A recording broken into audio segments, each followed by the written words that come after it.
Mấy đây? 10. Thế con đánh 8. 2 A. 6 9. A. 9. Mấy đây? 10. 9. 8 K. mấy đây?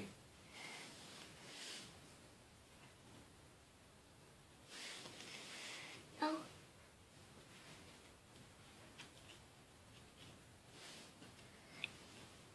Mắt kém mà. Đây là mấy? 4. Mấy cho đọc lại.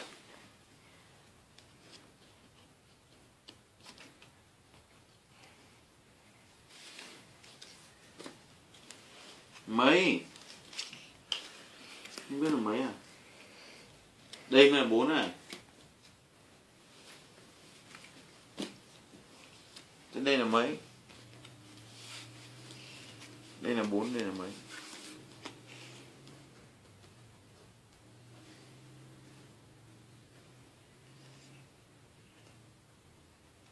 Mấy? Mấy? 7 7. 8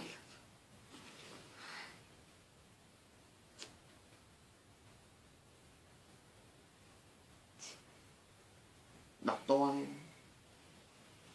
Mấy đọc to.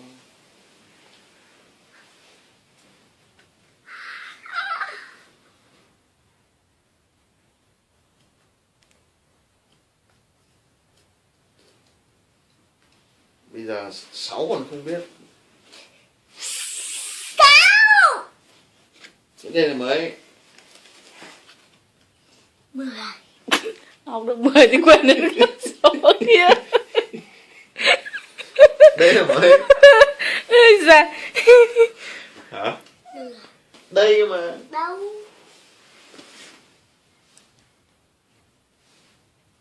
Bảy.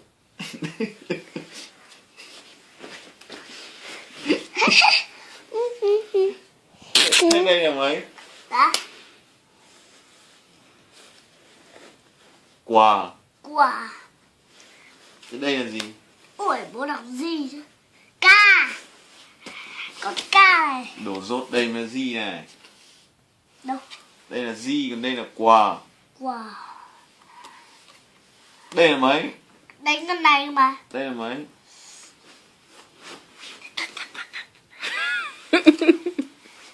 Mười. 10. Đầu vịt. Ui, để con đánh đã chứ. Cho nó vào đây thôi. Mấy? 3. Đúng, chuẩn. Cho nó vào Trời ơi. đây. Chẳng đời này nữa. Để mẹ